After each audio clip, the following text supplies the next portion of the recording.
Just getting off of work, and I got some bad news. I was looking forward to or hoping for something to work out that didn't work out, and I'm putting lotion on my hands. And I'm just thinking about like my situation and how I feel kind of like I'm in a situation where, you know, I'm being affected by somebody else's sins. And it's been a few people this year. That's why I said it in my first video that I made back. I was talking about how it's been a humbling year for me, and it has been a very humbling year having to deal with people and your lack of integrity, and how they, you know, like if they feel like you are not, I wouldn't say valuable, but if they think that they can get away with it, or they have like more power than you, how they can really like take advantage of you and just say or do whatever they want. And it's just so sad, and it's something that with me in my past, like dealing with like abuse and stuff, it angers me so much when people are treated unjustly, when things are happening. But then I like look in the Bible and I see some of the things that people have gone through, and for the gospel, and how they maintained, you know, their joy and their peace in the Lord, you know, people willing to die for their convictions, you know, that their trust and their belief that, you know, God is greater than all of this, and that, you know, that it's a pleasure to die for him, and they're knowing that they're going to wake up in heaven, you know, with the lover of their soul. So yeah, it's just something that I personally struggle with. So I thought that I would encourage myself as well as anybody else who is dealing with people, you know, who have treated them unjustly, or they're dealing with persecution or anything like that. And it was funny because I was talking to my sister, and she and I were talking, and then I talked about Joseph and all that he had gone through. And it's just funny, like throughout this this year, like with all of the things that have been happening, and all of the, like, you know, having to really like humble myself basically and just endure. It's funny that like God has used me in so many ways to really like comfort other people, and he's given me so much wisdom. And there are things that I've gained, even if it wasn't outwardly, you know, there's something that, you know, God has done within me. And I guess when we look at that, that's everything. If we really think about it, you know, that's sharing in God's suffering, so that, you know, with, you know, the comfort that we receive, we'll be able to, you know, comfort others. And it's again, it goes back to love. It's and then I was talking to a coworker as well who's going through a difficult situation today, and she's funny, but it was kind of like she, you know, it was a conflict between her spirit and, you know, in her flesh. And she was talking about like a part of her is like, you know, she wanted to be petty, but then, you know, God has been pouring wisdom into her. And I'm like, oh my gosh, like our conversation was completely different than it was yesterday. And I was just like, oh my God, I was just so humbled and like proud of her. I'm like, yes, because even though like God is still working on like the healing, and that's what I'm praying for, like for her, like healing and restoring her. You know, just the fact that she's open to receiving, you know, that revelation from God about, you know, she's like, who am I to, you know, be petty? Who am I to make someone pay for something? And I was just like, yes, you know.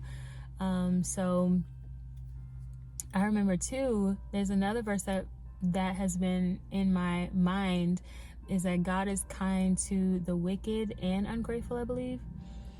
And this is literally love. It's literally self-control. It's having compassion and all of that. But there's just something that you gain when you are able to endure and really like run to God and to look to Him for helping you through it, helping you to use self-control or have self-control and to have peace in it, even throughout all the tears, even throughout, you know, frustrations, like, you know, venting and all of that stuff to God. There's something that you gain. There's a strength that you gain as well. So I just wanted to, you know, I guess give the reference in the Bible. It's Joseph's story, Genesis 37. And there are instances in here, one with, you know, Joseph being sold by his brothers into slavery after, you know, receiving a dream, you know, that he was going to be this leader. His family was going to look to him to be a leader. And his brothers were jealous, of course. And I think the initial plan was to kill him. And then another brother was like, no, let's not kill him. And then they ended up selling him into slavery and taking the coat that his dad had given him, because he was like a favorite child too. So like his dad's favorite. And so, and then I think they rubbed it in animal blood to try to convince their dad that he had died or he'd been eaten by an animal.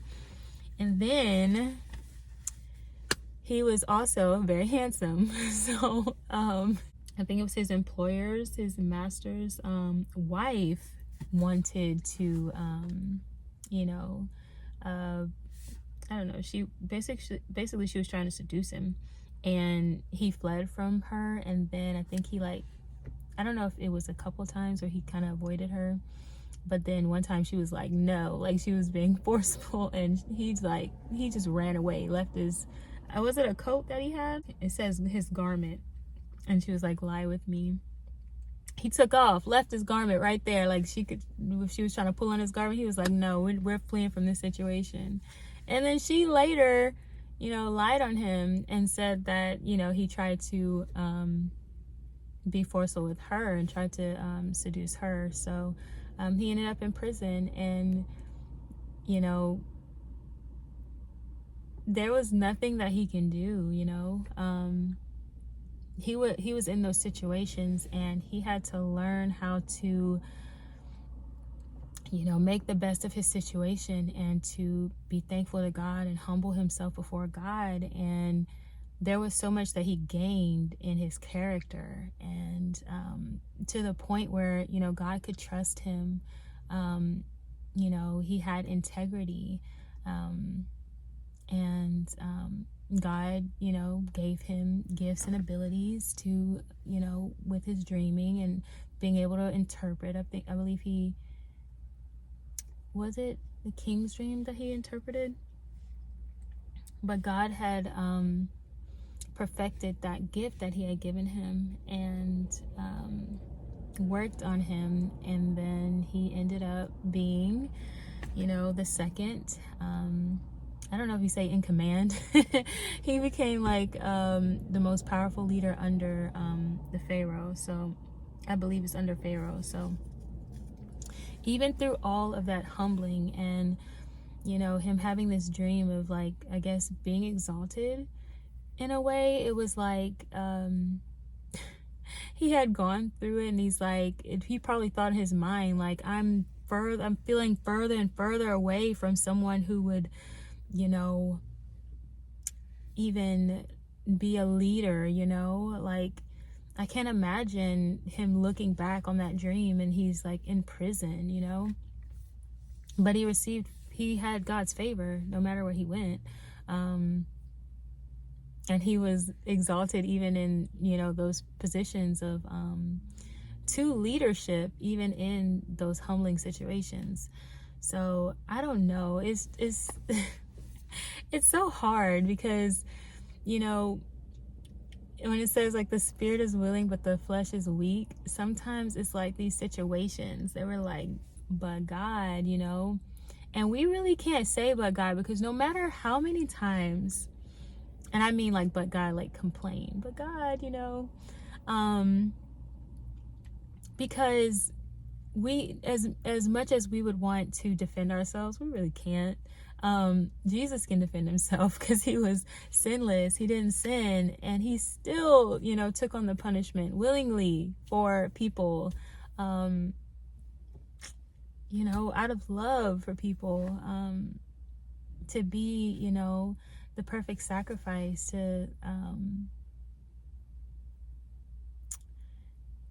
so that we can experience, you know, God's presence like the original intent in the Garden of Eden. You know, if we choose to walk with him and be led by the Holy Spirit, right? Like to sense his presence and to not have to go through, you know, so much of the things that, you know, people go through in the world, you know, with so much sorrow and no hope, you know, like we can be given an instruction, and it's only when we're disobedient that we, you know, experience like the knowledge of, you know, good and evil. Like sin, it really, like,